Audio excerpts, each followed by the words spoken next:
lumayan strong kalau aku bilang sih, nggak terlalu strong tapi juga nggak terlalu gentle, jadi tengah-tengah, medium level. Video kali ini sesuai janjiku yang kemarin, aku mau ngelanjutin ngebahas produk toner Avoskin. Kali ini aku mau ngebahas reviewnya karena kemarin aku udah selesai ngebahas semua ingredients, jadi langsung aja. Dia datang dengan kardus berwarna coklat gelap ini. Di sini ada keterangan key ingredients-nya di depan, kemudian di belakangnya ada ingredients lengkapnya, ada petunjuk penggunaannya, dan juga ada klaimnya. Menurutku info yang disajikan dari dusnya ini sudah cukup lengkap. Untuk packagingnya sendiri bentuknya seperti ini, dia botol plastik, warnanya agak gelap, tutupnya berwarna hitam, tutupnya ini diputar. Ujungnya ini gak terlalu besar tapi juga gak terlalu kecil, jadi oke lah buat ngontrol keluarnya cairannya, itu oke. Nah, yang aku suka karena dia plastik, dia ringan, dibawa-bawa kemana-mana gampang. Terus karena dia berwarna gelap, yang berwarna gelap ini mempunyai keunggulan, dia bisa melindungi isinya supaya nggak gampang teroksidasi, nggak gampang rusak. Jadi aku suka dengan packagingnya. Untuk packagingnya oke.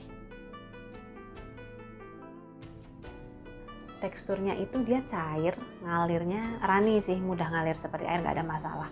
Untuk cara pakainya biasanya aku pakai kapas, aku suka pakai kapasnya Foreskin Shake buat exfoliating toner biasanya. Nah, itu tinggal dituangin terus ditap-tap di wajah aja kayak biasa, ditap ya, jangan diseret. Beda karena kalau kita ngebawain nyeret-nyeret itu nanti iritasi juga. Jadi sebaiknya kalau waktu tap-tap itu pelan-pelan aja, jangan diseret-seret.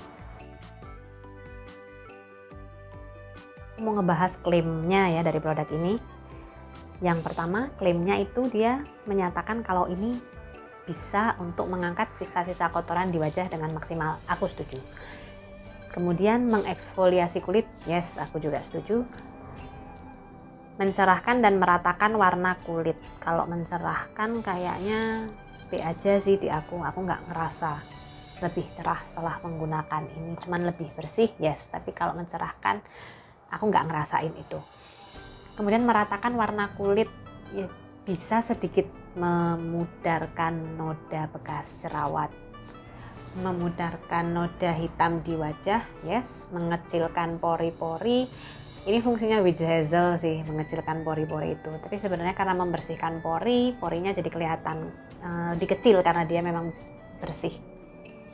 Melembabkan dan memperbaiki tekstur kulit. Aku setuju memperbaiki tekstur kulit karena ini bisa mengatasi masalah jerawat yang bertekstur. Tapi kalau untuk melembabkan, I don't think so. Aku nggak sependapat sih kalau dibilang melembabkan, karena tiap kali setelah menggunakan ini aku tetap selalu pakai hydrating toner ataupun essence yang melembabkan, karena malah menurutku ini cukup agak kering sih, karena kan ada salicylic acidnya ya, walaupun cuma 1%. Jadi biasanya kalau ada salicylic acid itu pasti ada rasa agak keringnya tuh pasti ada. Kemudian next, cocok untuk semua kondisi kulit. Kalau aku pribadi sih cocok, tapi kalau dari ingredients yang kemarin aku bahas, itu ada beberapa ingredients yang nggak cocok sama mereka-mereka yang punya kulit sensitif. Kalau kalian pengen ngecek lengkapnya, nanti aku kasih linknya. Tapi sekilasnya aku akan sampaikan lagi.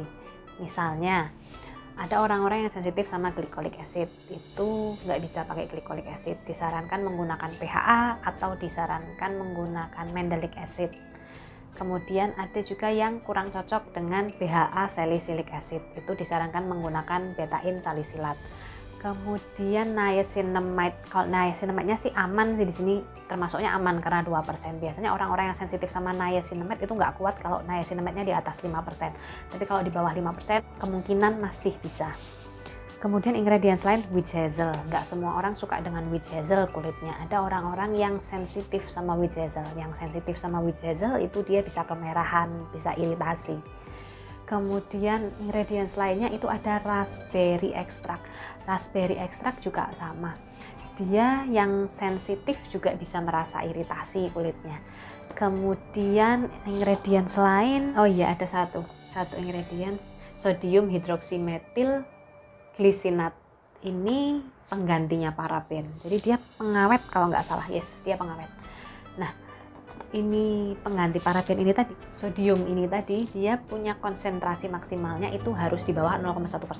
Dia nggak boleh lebih dari 0,1% karena dia bisa menyebabkan burning sensation. Jadi kulit terasa terbakar. Bisa juga membuat kulit kemerahan.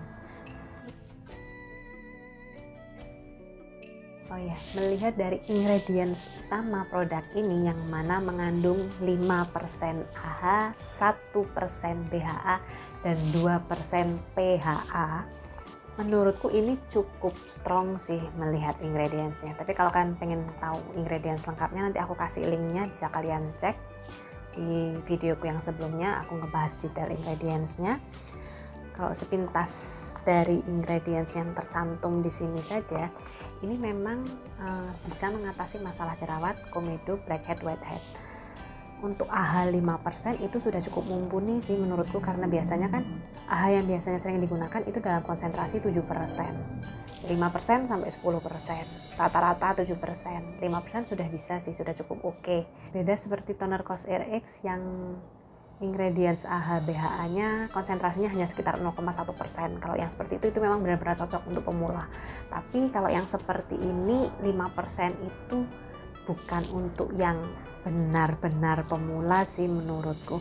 Mungkin cocok ke kalian yang ya udah lumayan lah, udah beberapa kali menggunakan exfoliating toner. Tapi rata-rata exfoliating toner itu 7% kan, seperti AHA-nya COSRX itu 7%, di ordinary glycolic acid itu 7%. Nah, sebelum menggunakan yang seperti itu, ada baiknya nyobain Avoskin, tonernya Avoskin dulu. Karena ini lebih kecil dari itu, jadi 5%, masih di bawahnya levelnya. Jadi kalau mau mencoba kalau ingin mencoba yang COSRX yang AHA ya, bukannya AHA BHA, yang AHA yang 7% itu sebelumnya aku saranin mending coba Avoskin ini aja dulu, karena ini konsentrasinya lebih rendah. Kemudian dari BHA-nya ini ada 1%. BHA yang digunakan itu salicylic acid. Rata-rata BHA yang beredar di pasaran itu kebanyakan salicylic acid 2%. Itu yang cukup ampuh ya, biasanya BHA-nya 2%.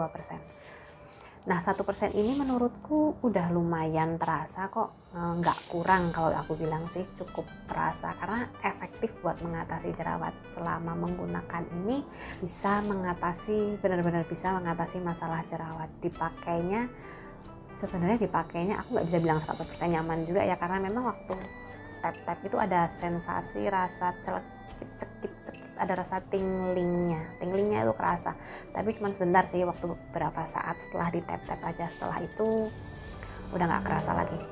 Dan itu juga nggak ada reaksi efek negatif apapun, aku nggak ngalamin purging apalagi breakout, no, nggak ada reaksi negatif sama sekali.